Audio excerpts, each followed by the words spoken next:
ከቤተ መንግስቱ ላይ 14 ጉልላቶች እየተገነጠሉ ወደቁ። በመላው ዓለም ላይ ያሉ ሀያል መንግስታት ዙፋኖች ተንቀጥቅጠዋል። የዛን ዕለት የኮከብ ቆጣሪዎች ዕውቀት ተወስዷል። የጠንቋዮች ኃይልም አቅማጭቷል። ሱብሃንአላህ። ዛሬ የምናየው ነብዩ ሰለላሁ ዐለይሂ ወሰለም በተወለዱበት ቀን ምን አይነት ታምራቶች ተከስተዋል የሚለው ርዕስ ላይ ነው ማለት ነው። አሰላሙ አለይኩም ወራህመቱላሂ ወበረካቱ። ውድና የተከበራችሁ ተከታታዮቼ እንደምን ከርማችኋል? ዛሬ ማጠር ባለች ቪዲዮ መጥቻለሁ ማለት ነው። እስከ ቪዲዮ ፍጻሜ አብራችሁን ቆዩ። ለቤቱ አዲስ ከሆናችሁ ሰብስክራይብ አድርጉ፣ እንዲሁም ቪዲዮን ላይክ አድርጋችሁ ጀምሩት፣ ታሪኩ ለሌሎች ሰዎች እንዲደርስ ማለት ነው። ወደ ቪዲዮ እንግባ ወዳጆቼ። ነብዩ ሙሐመድ ሰለላሁ ዐለይሂ ወሰለም የተወለዱ ዕለት ጠዋት ምን አይነት ተአምራቶች እንደተፈጠሩ ታውቃላችሁ? ነብዩ ሙሐመድ ሰለላሁ ዐለይሂ ወሰለም በተወለዱበት ዕለት በዛ በተባረከ ንጋት ለምን ከባድ ፍልሚያ በመላእክቶችና በሰይጣኖች መሃል ተደረገ? ነብዩ ሙሐመድ ሰለላሁ ዐለይሂ ወሰለም ሲወለዱ በካዕባ ውስጥ ያሉት ጣዖቶች ሁሉ በፊታቸው ወድቀው ተገኝተዋል። የዘምዘም ውሃ በራሱ መፍለቅ ጀምሯል። የፐርሺያው ንጉሠ ነገሥት ታላቅ ቤተ መንግስትም በኃይል ተንቀጥቅጦ ከቤተ መንግስቱ ላይ 14 ጉልላቶች እየተገነጠሉ ወደቁ። በመላው ዓለም ላይ ያሉ ሀያል መንግስታት ዙፋኖች ተንቀጥቅጠዋል። የዛን ዕለት የኮከብ ቆጣሪዎች ዕውቀት ተወስዷል። የጠንቋዮች ኃይልም አቅማጭቷል። ሱብሃንአላህ። ወዳጆቼ ዛሬ ኢንሻአላህ ለነብዩ ሙሐመድ ሰለላሁ ዐለይሂ ወሰለም ያለንን ፍቅር ሊጨምሩልን ስለሚችሉ በተወለዱ ዕለት ስለተፈጠሩት አስደናቂ ነገሮች እንነግራችኋለን።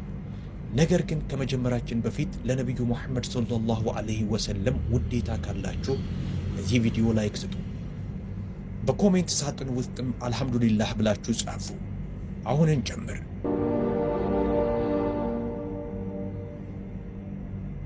አሰላሙ አለይኩም የተከበራችሁ ተመልካቾቻችን፣ ነብዩ ሙሐመድ ሰለላሁ ዐለይሂ ወሰለም ሲወለዱ ሸይጣን በልጆቹ መሃል አልቅሷል። ሁሉም ሸይጣኖች ወደ እርሱ ጋር በመሮጥ ለምን ተረበሽክ፣ ለምን ተጨነቅ ብለው ሲጠይቁት እርሱም ትናንትና ማታ ምን እንደተፈጠረ ታውቃላችሁ? ከማታ ጀምሮ እስካሁን ድረስ በሰማይና በመሬት ላይ ትልቅ ለውጥ አስተውያለሁ። በመሬት ላይ አንድ ትልቅ ክስተት ተፈጥሯል። ነብዩ ኢሳ ወደ ሰማይ ሲያርግ ከነበረው ጊዜ ጀምሮ ያልታየ ክስተት ተፈጽሟል። ሂዱና በትክክል ምን እንደተፈጠረ አጣሩና ኑ አላቸው። ሰይጣኖቹም ሁሉም ስፍራ ተበታትነው የተፈጠረውን ለማወቅ ሞከሩ፣ ግን ሲመለሱ ምንም አላገኘንም አሉት። የሸይጣኖቹ መሪ ይህንን ማጣራትና ማወቅ የኔ ኃላፊነት ነው አለ። በመካ ወዳለው ካዕባ በሚስጥር ቀረበ። መላኢካዎች ካዕባን ከበውትም አየ። ለመግባት ሲሞክርም መላኢካዎቹ በኃይል ጮኸው እንዲያፈገፍግ አስገደዱት። ከዛም ራሱን እንደ ወፍ ጨምድዶ በተራራው በኩል አድርጎ ለመግባት ሞከረ። በዚህ ጊዜ ጅብሪል አለይሂ ሰላም እንዲህ አለው፣ አንተ የተረገምከው ተመለስ። ግን ሰይጣን ጅብሪል ሆይ ጥያቄ አለኝ፣ ንገረኝ፣ ዛሬ ማታ ምንድነው የተፈጠረው ሲል ጅብሪል አለይሂ ሰላም እንዲህ ሲል መለሰለት፣ ዛሬ ማታ ታላቁ የአላህ መልእክተኛ ነብዩ ሙሐመድ ሰለላሁ ዐለይሂ ወሰለም ተወልደዋል አለው። ከዛም ሰይጣን በድጋሚ ጠየቀ፣ በእርሱ ላይ የስልጣን ድርሻ ይኖረኛል? በተጨማሪም እንዲህ ሲል ጠየቀ፣ በተከታዮቹስ መሃል ድርሻ ይኖረኛል? እንግዳውስ ረክቻለሁ። ሐሊማ ረዲየላሁ ተዓላ አንሃ ሙሐመድ ሰለላሁ ዐለይሂ ወሰለም ወደ ቤቷ ባመጣችው ቅጽበት እዝነትና በረከት ወደ ቤቷ መምጣት መጀመሩን ትናገራለች። ልጁን ከተቀበለችበት ቀን ጀምሮ ችግር እየለቀቃቸው፣ ምቾት እያጠለቃቸው፣ ኑሯቸው እየተሳካና እየተቃናላቸው ሄደ። ወደ መካ ሲሄዱ እየደከመች ከኋላ ትቀር የነበረችው አህያዋ ልጁን ይዘው ሲመለሱ ጉልበተኛ ሆና ሌሎቹን እየቀደመቻቸው ትሮጥ ጀመረ። አገራቸው እንደደረሱም ዝናብ ለገሰላቸውና በጣም ጥጋብ ሆነ። ደርቃ የነበረችው ግመላቸውና ፍየሎቻቸው ወተታቸው ተንቧቧ። ምቾትና ደስታ በአገሩ ላይ ሰፈነ። እርሷም ነብዩ ሰለላሁ ዐለይሂ ወሰለምንና ሌሎች የማደጎ ልጆቿን ማጥባት የሚያስችላት በርካታ ወተት በጡቷ ውስጥ ነበረ። እነርሱም እስከሚጠግቡ ጠጥተው በሰላም ይተኛሉ። ከዛም ባሏ ሐሊማ ወደ ቤታችን የተባረከ ልጅ ነው ይዘሽ መጣሽው አላት።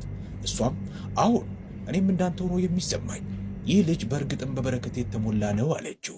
በፊት ደርቀው የነበሩት ፍየሎች በወተት መሞላታቸውን የተመለከቱት የጎሳው ነዋሪዎች እረኞቻቸውን የሐሊማ ፍየሎች የሚግጡበት ቦታ ፍየሎቻቸውን እንዲያግጡ መመሪያ ሰጡ። ሐቁ ግን ያለው ከመሬቱ ወይም ከግጦሹ መሬት ጥራት አይደለም፣ የማይታየው የአላህ እርዳታና የነብዩ በረካ ነበረ ይህንን ድንቅ ነገር ያደረገው። የዚህ አይነቱን በረከት እነርሱ ሊያገኙት አልቻሉ። በዚህም የበረካውን አስደናቂ ነገር ዘወትር ይመለከቱ ጀመረ። የተከበረችው እናታችን ሐሊማ ረዲየላሁ ተዓላ አንሃ ሕፃኑን ሙሐመድን ሰለላሁ ዐለይሂ ወሰለም ሳትሸፍን ትታው እንደማታውቅም ትናገራለች። ያለ ልብስ በሚቀር ጊዜ ሁሉ ጮክ ብሎ ያለቅስ ነበረ። በድጋሚ ሰውነቱ እስኪሸፈን ድረስም ማልቀሱን አያቆምም ትላለች። ሕፃኑ ሙሐመድ ሰለላሁ ዐለይሂ ወሰለም መገላለጥ እንደማይወድ ካወቅኩበት ቀን ጀምሮ ሳልሸፈን ትቼው አላውቅም ትላለች። ሰውነቱ መልበሱንና በአግባቡ መሸፈኑንም ሁልጊዜ ያረጋግጣለሁ ስትል ትገልጻለች። ውድ ቤተሰቦቼ ታሪኩን እንዴት አገኛችሁት? ኮሜንት ላይ ጻፉልኝ። እንዲሁም ደግሞ ከተመቻችሁ ቪዲዮውን ላይክ አድርጉት። ሌላ ጊዜ የምለቃቸው ቪዲዮዎች እንዲደርሷችሁ ደግሞ ሰብስክራይብ ማድረጋችሁን እንዳትረሱ። አብራችሁን ስለነበራችሁ እጅግ አድርጌ አመሰግናለሁ። ጀዛኩምላሁ ከይረን ሹክረን